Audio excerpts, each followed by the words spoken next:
Mathematics entertainment, truth, history. I'm reloaded.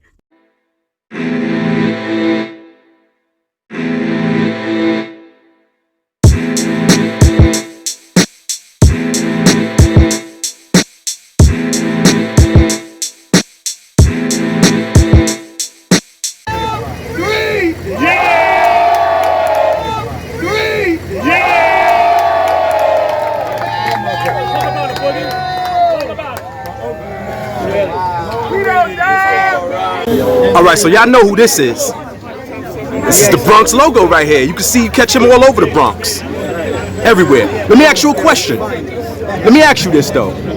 Why you think Disco King Mario doesn't get mentioned like the rest of these dudes get mentioned? Well, I feel like, there's two genres in the culture of hip hop. We got real and we got fake.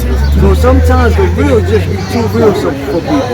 But in reality is, Disco passed away.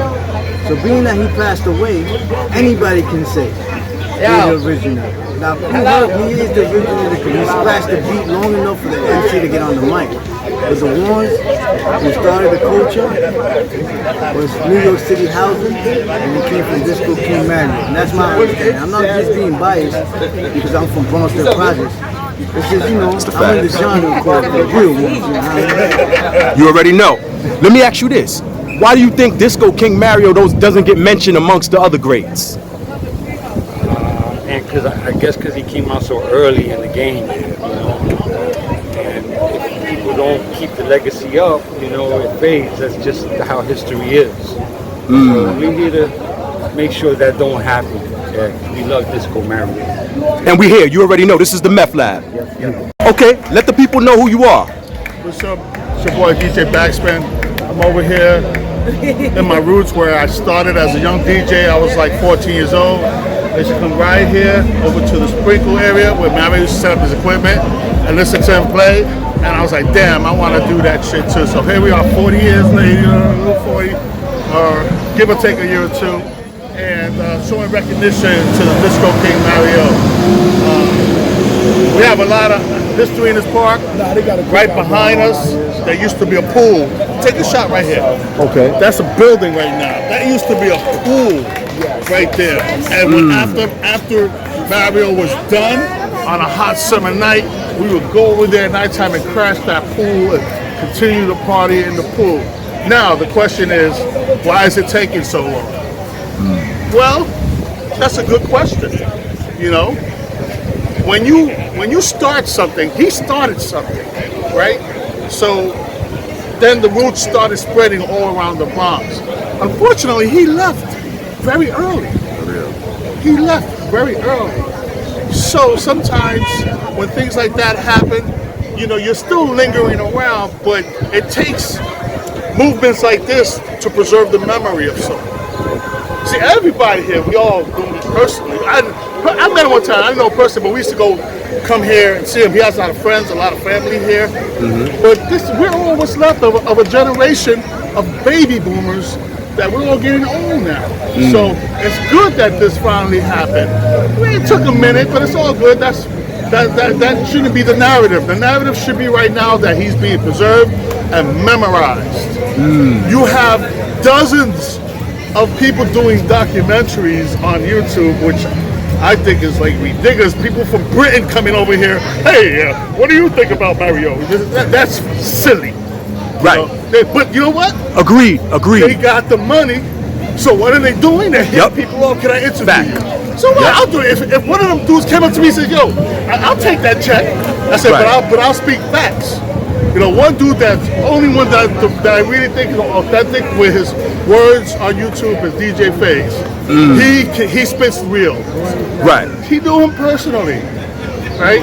So to go around paying someone for an interview and you don't know if the narrative is official, if it's correct, but that's YouTube for you. That's why people always say don't always believe what you read and hear on YouTube. Because anybody could just hit somebody off and do a documentary. That's a fact. And we actually out here right now. We in the land right now. This is Bronxdale, Sotomayor. So we can get you already know. Get the people behind us. And again, this is my it's not only my opinion, it's my facts, because I'm basically expressing what I experienced when I was younger.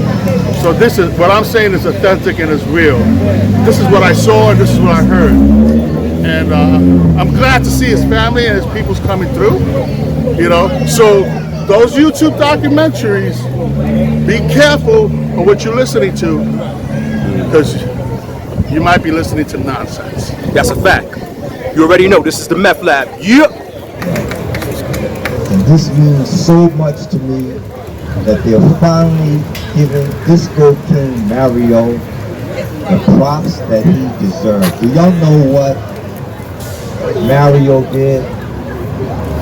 If it wasn't for Disco King Mario, much of this hip hop would not be here. Disco King Mario needs to be. The Constitution should be amended where he should be one of the founding fathers of hip hop, including. And I take nothing away from Herc, Band, Flash, but they all did it. Disco King Mario's name and his face should be included with it.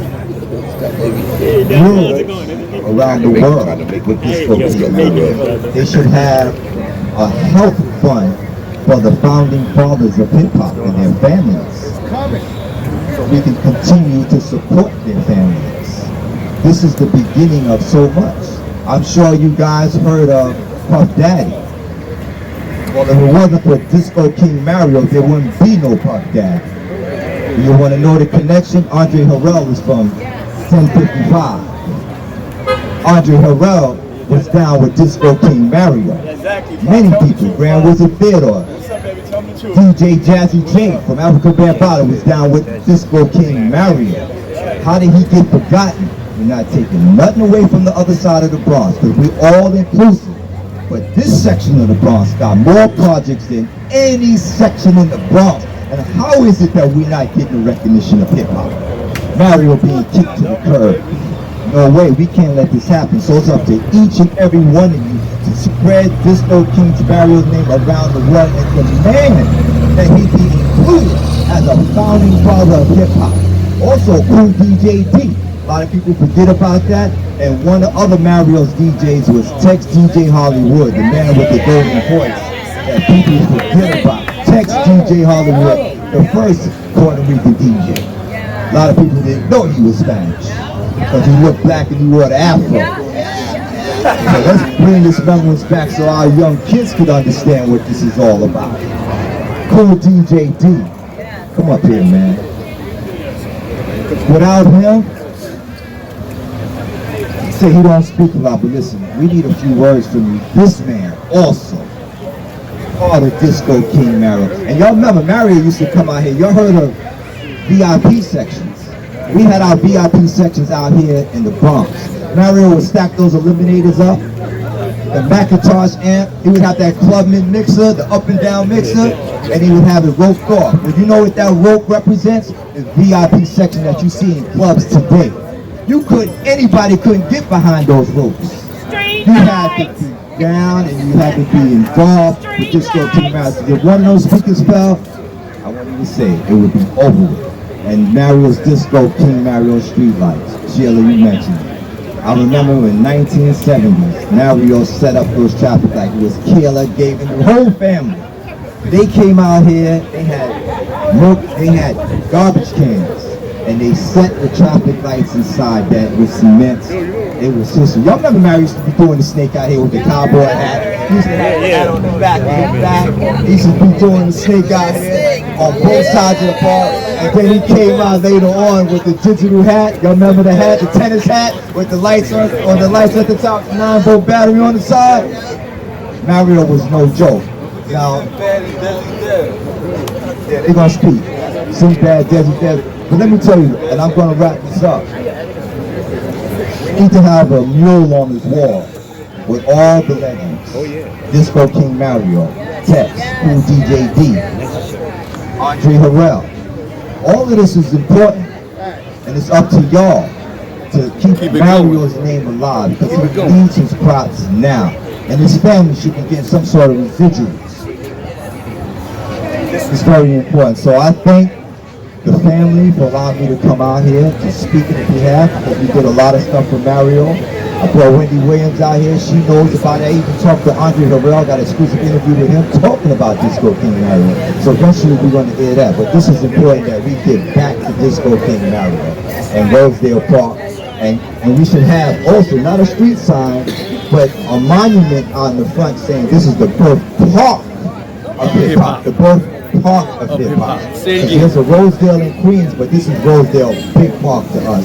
We used to do the hustle out here, the spank, all of it, the break. Y'all know what's going on. Come on, OGs. Y'all know what's going on out here. This park was history, and many people don't really know history, so we need people not just taking pictures. We need people that live this, that was here to talk about Disco King Mario. This is important.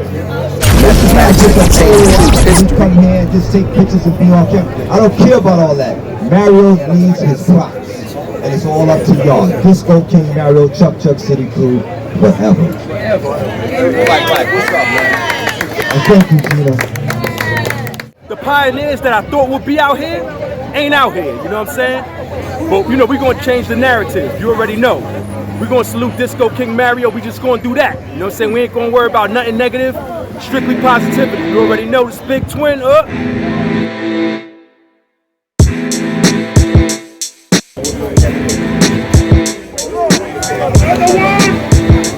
One, two, three, let's go!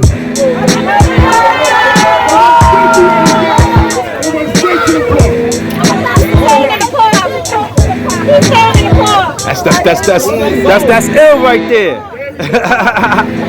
Yeah.